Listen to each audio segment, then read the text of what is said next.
Hello, welcome to the Real Internet Come Forth YouTube channel. My name is Antoinette Smith and I'm your author. Remember to get your books, people. Some of them are on sale at Barnes & Noble, Amazon, Google, Apple iTunes, Walmart.com, Target.com, Books A Million, Kobo, Indigo, and Tails. All of them come in paperback and digital version. Get your copies today. Do not forget about my new book release, My Jesus Experience or Our Journey. It comes with this bookmark.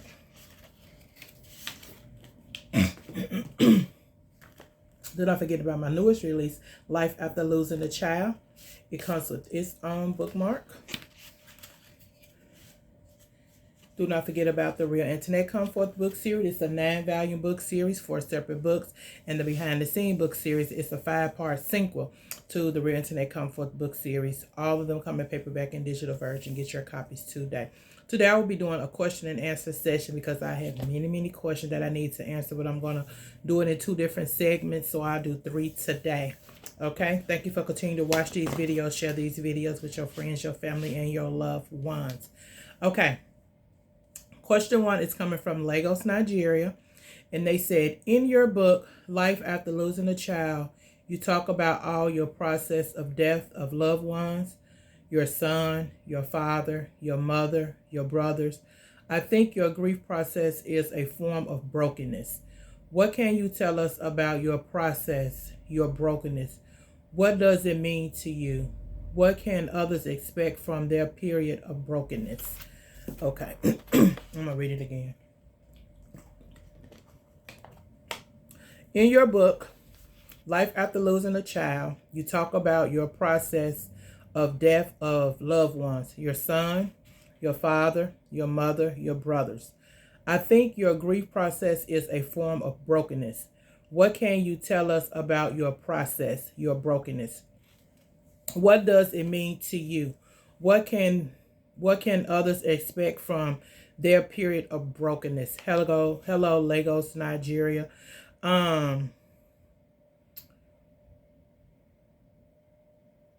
My process of brokenness, what does it mean to me, and what can others expect from their period of brokenness? In my book, like you read, Life After Losing a Child, where I do talk about the death of my son, the death of my mother, the death of my brothers, and the death of my father. Each form of death caused a different type of hurt. Each form had a different process. I was in my earlier years. I lost my first brother when I was like 9, and then my second brother when I was 11. So I was a child, and I really didn't understand death and what it entails. I lost my grandmother at age 9 as well, and I thought that I can pray them back or be nice or do good, and then they'll come back, because I didn't understand death at that time. As I began to get older, then I lost another brother, and he was age 26. That process, each form of death and loss causes you to go into a time of stillness, a time of quietness, and it's a time of decision making. If I can put it that way, brokenness, any form of brokenness, because not only just dealing with death, but dealing with grief, period. Grief come in many stages. You can be grieving from a loss of, a loved one, a loss of a job, a loss of a dream, or loss of, any type of loss, and it causes grief and it causes you to be broken. I just think that every day you have to make a decision whether I'm going to live or whether I'm going to die. You have to make a decision. Am I going to move past this point in my life, or am I going to stay here and stay stagnant? Doing my different processes, I process things differently. Some of the deaths I coped with confusion because I didn't understand. Some of the deaths I deal with it being on drugs, heavily medicated, self-medicating myself, taking myself out of my mind, where I shut down my emotions completely. and then deal with it for years later. And then with the death of my son, there was no drugs involved. I just pretty much went into a form of work mode, denial, delusion, as you have read in my book. I'm assuming you have read my book, where I lived in the state of denial and delusion for many, many years, and not even accepting the fact that he was dead or that he was gone. In those times, it's quiet, because by force, you tend to withdraw yourself from people. By force, you tend to isolate yourself from people, because you're trying to find a coping mechanism. You're trying to come to terms and acceptance on what has taken place. This person is gone out your life and they're never coming back. And I just firmly believe when people die that's connected to you, I believe a part of you go with them. It just feels that way to me. And I felt it several times, you know, and you just feel like a part of you is gone. And I think that is where the brokenness come in. So after each death, you have to learn to develop a new norm. You have to learn to develop a new way of life that don't involve that person anymore. You still hang on to your memories of them, your love you had for them, the times that you shared, maybe some plans that y'all had. It leaves you with a longing. I don't think you ever really recover from deaths. I think you just get to the place that you can have somewhat peace. The pain is lessened because as your acceptance level increase, I think your joy returns back to you, if I can put it that way. Brokenness always brings, after the rain, it always comes sunshine. You changed, some for the better, some for the worse. What can others expect from their period of brokenness? You can expect quietness. You can expect stillness. You can expect days of loneliness. You can expect days of indecisiveness. You can expect your life to completely change. Like I say, for the better, for the worse. You have to decide. Am I going to let this rob me for the rest of my life? Or am I going to find a way to get past this? Get up on with my life. Find a new norm. Have a new hope. Have a new dream. Or something. You have got to find hope somewhere. And that's where it lies. You got your faith got to be increased. Your hope got to be restored. Your joy have to be restored. So therefore you can have strength to move to the next day. You can have strength to move into the next season of your life, because your life, one chapter has died and another one is being birthed. So that's what I think about brokenness. Okay. Thank you, Lagos, Nigeria. The second question is coming from Springfield, Illinois. Excuse me. And it said, in your book, Made for Him, you speak about the role of a woman and the role of a wife. What are the major characteristics of being a wife, mate to a husband, that God has made for her? Hello, Springfield, Illinois. Yes, in my book, Made for Him, God uniquely made me for my husband, where I talk about the role of a woman. Being a role of a woman, we have many responsibilities. Mothers, sisters, aunts, uncles, grandmothers, workers, business owner, different roles that we as women have to fill. Birthers. The role of a wife is being a helpmate, being an encourager to your husband, being a nurturer, being a multiplier, being an incubator, and being a birther. I look at it like this. A wife to a husband is what the Holy Spirit is to us. One to come alongside to help. We are sent to help the man fulfill his destiny, fulfill the vision that God has given him for his kingdom, for the family, And so we is to help him in the plans that he already have. He's supposed to already have a plan. Like Adam did. God gave Adam instructions on how to, you say, keep this garden and keep this garden, to dress it and keep it. And then Eve was to come along and help him. So I think that's what wives are to the husbands, to come alongside and help them. Also, we are encouragers. Men, when they have a plan, have goals, have things to do, sometimes they come up against a lot of obstacles, which we do in this life. And they need to know that somebody is on their side.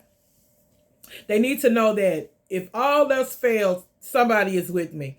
I think we are to encourage them. We are to push them. We are to hold on to their dreams with them. We are to never give up on them. We not to downcast them, talk about them. You said you was going to do this 5 years ago. Ain't nothing happened yet. No, we need to encourage them, because our life is in their hands too, because we came from them. Multiplier, when they give us something, you give me $2, I'm supposed to make 10. We supposed to multiply. Incubator, when you give me something, I'm incubating it. Like we incubate a baby. You give me your seed, I'm gonna hold it in me, and it's gonna form. After 9 months, it's gonna become a baby. When you give me your plan, when you give me your dream, when you give me the footprint of our life and our family and our ministry or our business or the things that we trying to build together, I take it and I hold it. You understand? I take it and I hold it, and then I come up with a strategy to help you to fulfill our goal, because vision is having the same vision. The vision, you had 2 different visions. He said, be fruitful and multiply and replenish the earth. So you have to be 2. He said, how can two walk together unless they're in agreement? So this is what we are to be to men. If you give me groceries, or bring home groceries, I'm going to cook you a meal. It's simple. Whatever you give me, I'm going to multiply it back to you. If you give me one word, say, hello, how you doing? And you say, hey, baby, how was your day? I'm going to say my day was really good. Then I'm going to tell you about what I did from the morning I got up to when I, laid down, and this and this and this, because women love to talk. We always add to what you ask us. I also think that we need to be nourishers. Men need to be loved on. They need to be cared for. They need to be tended to. They need to have a safe place. They need to have a safe haven. I think we as people, we already fight a lot of things in society, but I think men have it much harder, especially black men have it much harder. So when they come home, they need a place of rest. They need a woman that can, tell them, baby, it's going to be okay, whatever your day was like. Make them just, make them feel like they the king of the castle, which they really are. Make them forget about the outside world, the outside pressures. And I just think that's what we really need to be to them. And just being a woman in general, I think we're supposed to have a soft side, a sensitive side, because we are the emotion part of a man. Whether you're working with a man in business, ministry, or whatever, we are to be a help to them. We are to serve them, because we are the weaker vessel. They are the stronger vessel. You understand? And so we are always under them. You are never above a man. I don't care how much you think you are. I don't care how much you think you know, or this or that. They was here first, and then we came from them. Had it not been for them, we wouldn't even be created. It would be no need for a woman. Okay? So hope I have answered your question. Springfield, Illinois. The last one is from Macomb, Mississippi, and it say, in your journey in the Real Internet Come Forth book, you have had to go through a lot to become the real you. During your transition, you lost friends, habits, strongholds, and you stood alone. What is the one time that you turned back to your old self because you felt as if you have lost? What is it that made you stand to continue in your transition to become the new you? We are talking about your nature, your habits, strongholds. What is the God factor that kept you? Okay, I'm going to read that again. In your journey, the Real Internet Come Forth, you have had to go through a lot to become the real you. During your transition, you lost friends, habits, strongholds, and you stood alone. What is the one time that you turned back to your old self and you felt as if you have lost? What is it that made you stand to continue in your transition to become the new you? We are talking about your nature, your habits, strongholds. What is the true, what is the God factor that keep you? Um, Yes, as you have read in my journey, the Real Internet Come Forth book series, a 9-part book series from age 5 to 39. And I did have to go through a lot of transitions. I did have to go through a lot of shedding of things, a lot of let going of things, a lot of learning things, a lot of new things. And what made me continue, yes, I lost a lot of friends. I lost a lot of habits, bad habits, good habits, strongholds, soul ties, generational curses, generational blessings, different things. And I had to stand alone a lot of the time. You said, what is the one time that I turned back to my old self because I felt like I have lost? In all of my life, the one time that I think I turned back because I felt like I had lost, I will honestly have to say in 2004, when I had moved to Mississippi. I had been down here about a year. I had detox from all the drugs and everything that I was on. I was creating a new life. And when my ex-husband got out of prison, and we welcomed him down here, and he came, and he still had the different mindset than I had. He still wanted different things than I wanted.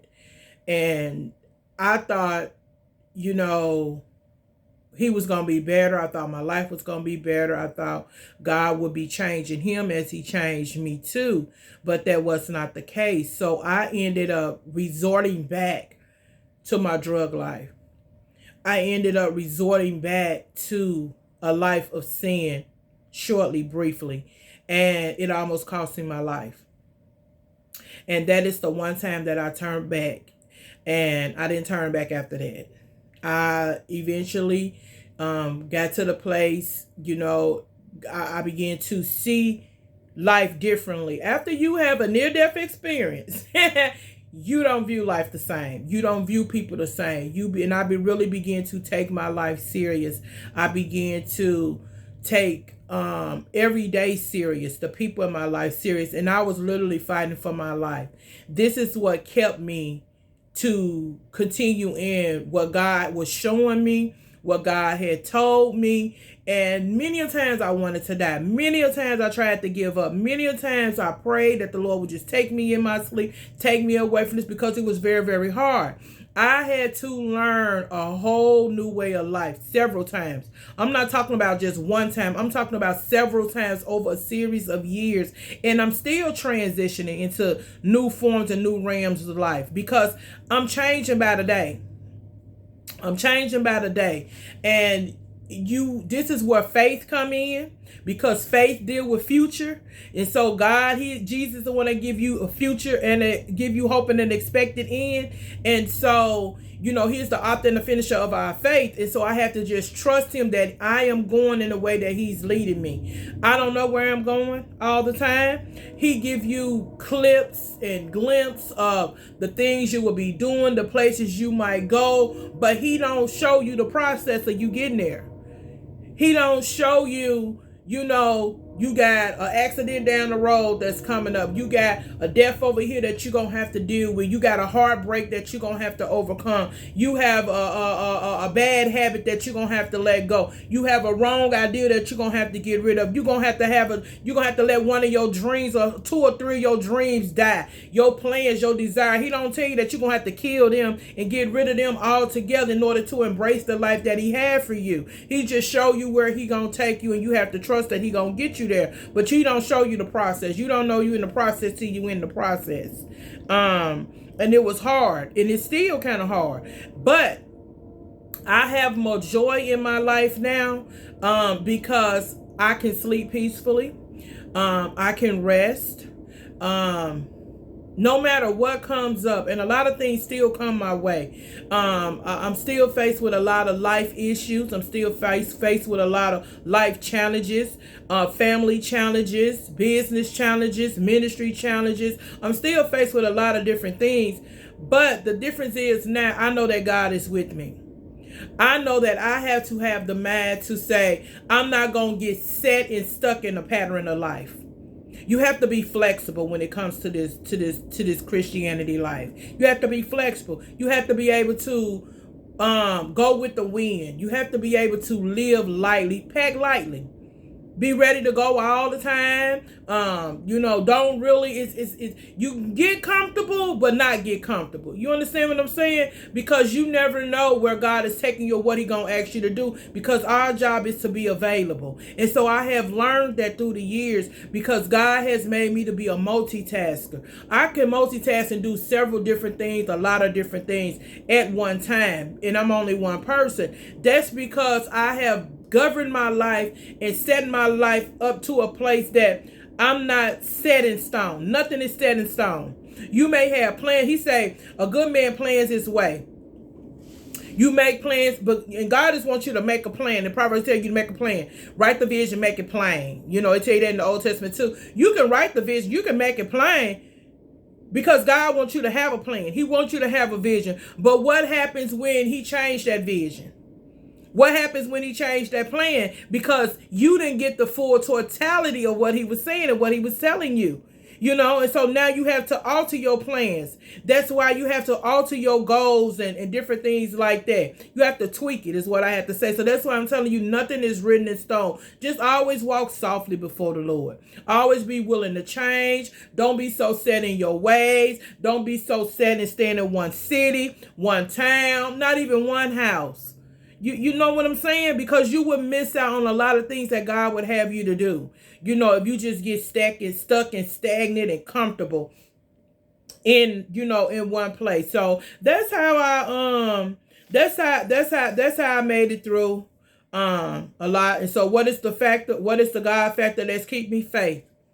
Faith is the God factor. It's the God factor that keeps me. Faith and my trust and belief in God, to know that He has already charted my course, my end from my beginning. There is nothing that coming up on me that He hasn't already planned and worked out, giving me a way of escape. There is nothing that would ever happen into my life or to me or anyone in my loved one that God hasn't already prepared me for to go through or anything like that. He would not require anything of me that He haven't equipped me to do. So that's what it is.